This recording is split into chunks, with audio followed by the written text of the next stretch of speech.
नमस्कार, आप सभी का बहुत बहुत स्वागत है मेरे इस प्लेटफॉर्म प्राची मिश्रा ऑफिशियल पर। और आज हम बात करने वाले हैं अपने सबसे प्यारे पड़ोसी देश पाकिस्तान के बारे में।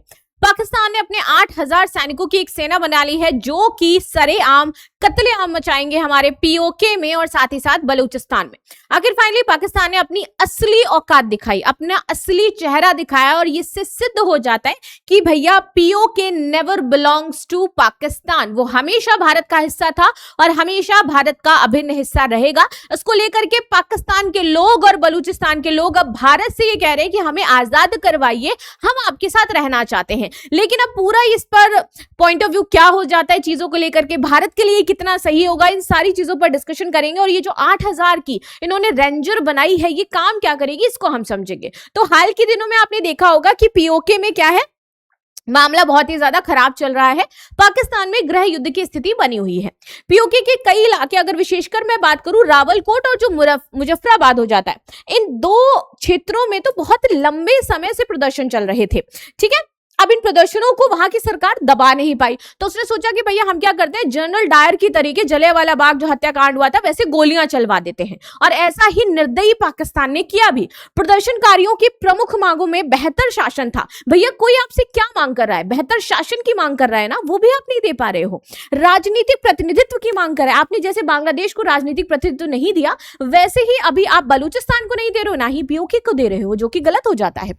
गिरफ्तार नेताओं की रिहाई की मांग करी और जो आर्थिक मुद्दे का समाधान है वो ये लोग चाहते हैं। और इनकी इन छोटी सी मांगों को आप पूरा नहीं करना चाहते हो। पीओके के साथ भारत हमेशा खड़ा है, पीओके के नागरिक हमेशा भारत के साथ हैं यहां पर। और आप लोग अगर इस वीडियो को देख रहे हैं, पीओके तक यदि वीडियो पहुंच रहा है, तो आप सभी अपनी समस्याएं मुझे बता सकते हैं कि भैया क्या क्या समस्याएं पीओके में वर्तमान समय में चल रही हैं। मैं अवश्य जानना चाहूंगी।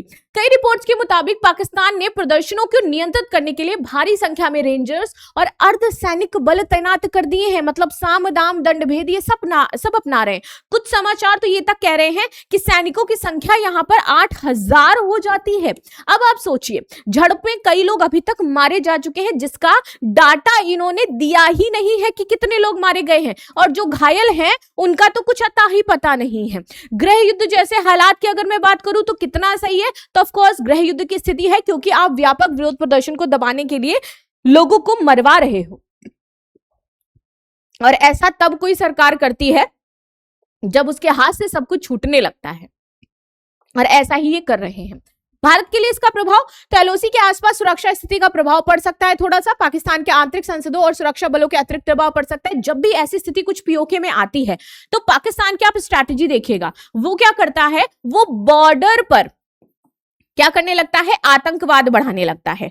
तो इनके यहां पर ये चीजें हो रही हैं, इसका मतलब बॉर्डर हमारा सेंसिटिव जोन में है इस टाइम। ये इनकी बहुत पुरानी स्ट्रेटेजी रही है। इनके यहाँ पे कोई भी चीज खराब होगी तो ये अपने आतंकवादियों को इंडिया भेजना शुरू कर देते हैं, और यही अब ये करने वाले, ताकि ध्यान भटकाया जा सके इस मुद्दे से और अपनी चीजों को इसी आड़ में ये पूरा कर पाए और नाम लगा दे कि भैया वो तो पीओके के लोग हैं जो कि बॉर्डर पार करके जा रहे हैं, या फिर ये सारी चीज हो जाती है। भारत के दावे का बहुत बड़ा सपोर्ट होने लगेगा। भारत ने बहुत बार कहा है कि पाकिस्तान कभी संभाल ही नहीं सकता है पीओके, और उसके अधिकार क्षेत्र की बात ही नहीं है।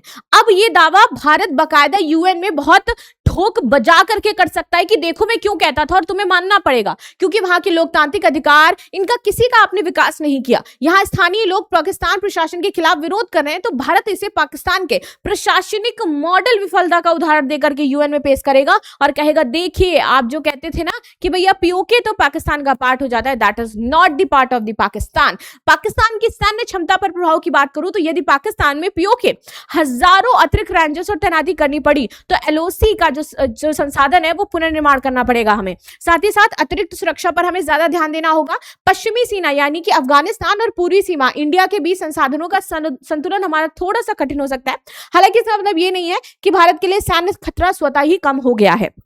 जब जब आप देखोगे यहां पर प्रदर्शन हुए, तब तब ऐसी स्थिति हमारे बॉर्डर में उत्पन्न हुई है। चीन पाकिस्तान इकोनॉमिक कॉरिडोर की अगर मैं बात करूं तो पीओके गिलगिट बाल्टिस्तान से होकर के हमारा सीपैक गुजरता था। अशांति इतनी बढ़ गई है कि इनका सारा का सारा जो इन्वेस्टमेंट था चाइना का, वो ठप्प हो चुका है, जिससे चाइना भी परेशान है। उसने अपने आप को पीछे घसीट लिया है। बलूचिस्तान के लोग कहने लगे भैया चाइना यहां से बाहर जाओ, हमें तुम्हारी जरूरत नहीं हो जाती है। तो ये स्थिति है यहां पर। चीनी निवेशों की सुरक्षा चिंता भैया भैया बहुत बड़ी चिंता का विषय बना हुआ है और ये हमेशा ही ऐसे करते हुए आए हैं। भारत की कूटनीतिक बढ़त आपको देखने को मिलेगी क्योंकि अब हम जवाब दे हो जाते हैं उन चीजों के लिए जो हमने पहले कभी कही है पाकिस्तान के लिए।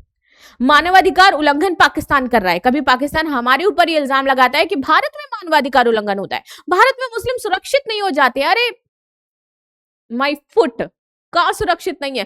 कौन सा मुस्लिम भारत में असुरक्षित महसूस करे? अगर कोई ऐसा मुस्लिम है तो जरूर मुझे कमेंट बॉक्स में बताएं कि आपको भारत में असुरक्षित महसूस हो रहा है और पाकिस्तान में आप सुरक्षित हैं।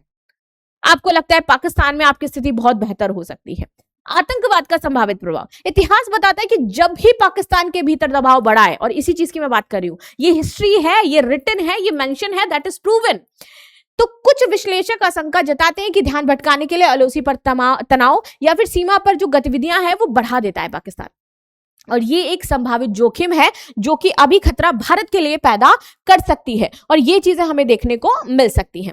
एलओसी पर अब सुरक्षा अलर्ट हमें बढ़ाना होगा, इंटेलिजेंस का सहारा लेना होगा। पीओके चुनाव पर प्रभाव, यदि अशांति जारी रही तो वहां प्रस्तावित राजनीतिक प्रक्रिया और चुनाव की विश्वसनीयता पर सवाल उठेंगे। दक्षिण एशिया की शक्ति राजनीति, तो ये घटनाक्रम 3 देशों पर सीधे प्रभाव डालेगा, भारत पर तो सुरक्षा और कूटनीति के रूप में, ये पाकिस्तान पर आंतरिक स्थिरता को लेकर के, और चाइना के सीपैक और निवेश सुरक्षा को लेकर के।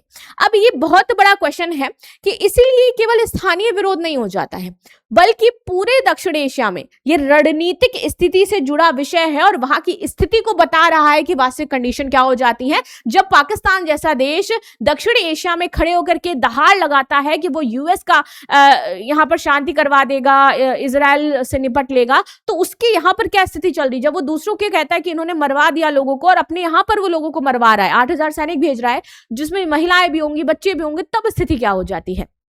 तो ये पाकिस्तान का असली चेहरा है जो हमें दिखाई दे रहा है। बाकी आपकी क्या राय है जरूर बताइएगा। और पीओके अगर भारत ने ले भी लिया तो भारत को कोई फायदा नहीं होने वाला है। वहां पे इतना बुरी स्थिति है पीओके में कि इतने आतंकवाद को भारत खत्म कैसे कर पाएगा भाई? और कौन अपना है कौन गद्दार है कैसे पता चलेगा?